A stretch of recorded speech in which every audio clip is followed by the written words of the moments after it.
तो दोस्तों, थोड़ा सा क्लाइमेट रेजिलेंट एग्रीकल्चर, इसी के ऊपर हमें थोड़ा सा ध्यान देना है।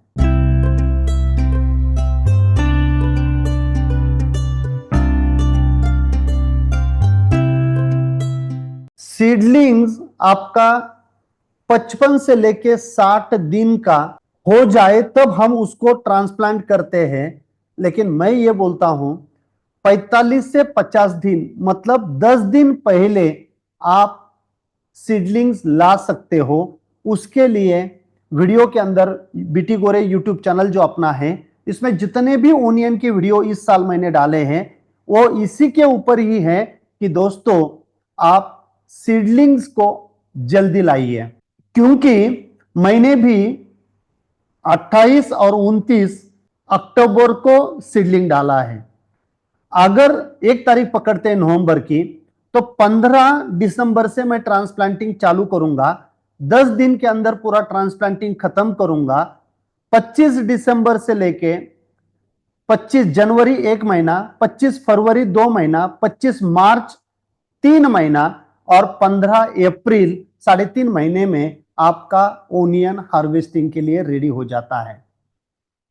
15 अप्रैल से आगे अगर आप जाओगे तो एक तो हीट बढ़ेगी, तो आपको साइज नहीं मिलेगी, क्योंकि ऊपर की जो पात बोलते हैं, पत्ते बोलते हैं, ये डार्क ग्रीन कलर के रहना चाहिए जब तक आपको साइज लेना है। और फिर जब हम पानी बंद करेंगे तो उसके अंदर का जो भी स्टोरेज है वो बल्ब में जाएगा और वो कॉम्पैक्ट भी बनेगा, ज्यादा वाटरी नहीं रहेगा, कॉम्पैक्ट बनेगा, टीएसएस उसका बढ़ेगा, वेट अच्छा रहेगा, कीपिंग क्वालिटी उसकी अच्छी रहेगी, आपका ओनियन ज्यादा दिन तक स्टोरेज में रहेगा।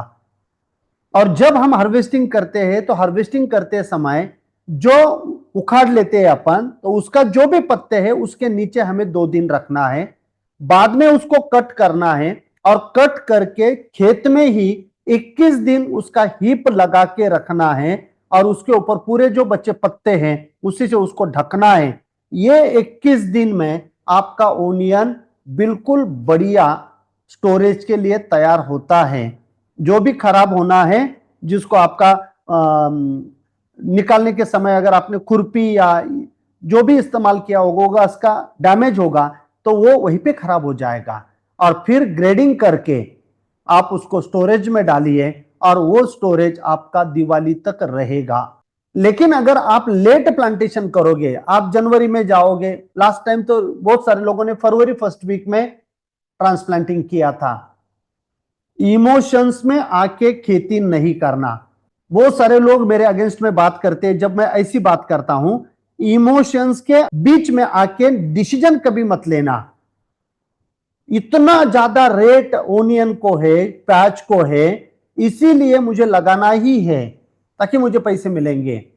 देखिए, 1 एकड़ अगर ओनियन आप करोगे और वो अगर आप 10 टन निकालोगे और वो अगर आप 30 टन निकालोगे तो दोनों में खर्चे में फर्क नहीं होता है। जितना वीडीसाइड लगना है उतना ही लगेगा, जितना फंजीसाइड लगना है उतना ही लगेगा, जितना इंसेक्टिसाइड लगना है उतना ही लगेगा, जितना फर्टिलाइजर लगना है उतना ही लगेगा। उतनी लैंड अपनी उतने 3.5 महीने के लिए पैक हो जाएगी। जितना पानी डालना है उतना ही लगेगा, जितना लेबर का कॉस्ट रहेगा उतना ही रहेगा। ट्रांसप्लांटिंग के लिए 10 से लेके 12,000 रुपए ले रही लेबर, वो 10 टन के लिए भी और 30 टन के लिए भी, और हार्वेस्टिंग के लिए 10 टन के लिए भी और 30 टन के लिए भी। और बीच में अगर आपको वीडिंग करना है, खरपतवार निकालना है, अगर आपका ओनियन बिल्कुल पतला पतला, एक यहाँ पे एक यहाँ पे एक यहाँ पे 10 टन वाला, तो वहीं पे खरपतवार ज्यादा आएगा, लेबर आपसे ज्यादा पैसे लेगा। और अगर आपने 2.5 लाख से लेके 2.25 लाख सीडलिंग अगर 1 एकड़ में लगाया है तो आपके यहाँ पे खरपतवार भी कम आएगा, क्योंकि कंपटीशन ओनियन ही, प्याज ही आपका बढ़िया ग्रो करेगा, तो आपका खरपतवार कम रहेगा। तो खरपतवार कम है तो वीडिंग के लिए खरपतवार निकालने की कॉस्ट आपकी कम लगेगी। लेकिन अगर आप फरवरी महीने के पहले वीक में जाके अगर ट्रांसप्लांटेशन करना चाहते हो तो ये घाटे का सौदा है, क्योंकि आप समर में लेके जाओगे तो साइज नहीं बनेगी। फिर जून महीना, मई महीना, जो प्री सीजनल मानसून रेन आते हैं तो उसमें आपका प्याज गीला भी हो सकता है। और जब आपका ऊपर के जो पत्ते ऐसे मुड़ना चालू हो जाएंगे, उसके बाद अगर बारिश आती है, हाथ जोड़ के प्रार्थना करता हूं, 10 रुपए का रेट है, 5 रुपए का रेट है, बेच दीजिए। वो प्याज आपका स्टोरेज में सड़ेगा, वो आपको पैसे नहीं देगा। जो भी आज आप बेचेंगे उससे जो भी पैसे आएंगे आप उतने पैसे आप ले लीजिए। तो दोस्तों, मैं जो बोला कि इमोशंस में आके खेती नहीं करना है, यहां से आके खेती हमें इसीलिए करना है, ज्यादा से ज्यादा पैसे हमें कमाने हैं और ज्यादा से ज्यादा पैसे अपने जेब में रहना चाहिए, कम से कम खर्चा करके। मतलब ROI, रिटर्न ऑन इन्वेस्टमेंट, सबसे ज्यादा चाहिए।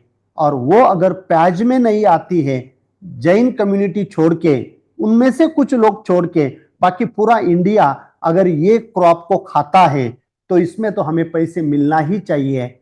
और गवर्नमेंट अपने हाथ में नहीं है, जो कि इसे क्रॉप के रेट के ऊपर बहुत ज्यादा हस्तक्षेप गवर्नमेंट का होता है। लेकिन जब रेट बढ़ेगा तब हम बेचेंगे। और ROI जितना मैंने इन्वेस्टमेंट किया था, 70,000, 80,000, 90 और 1 लाख रुपए तक आपका इन्वेस्टमेंट होता है इस फसल में।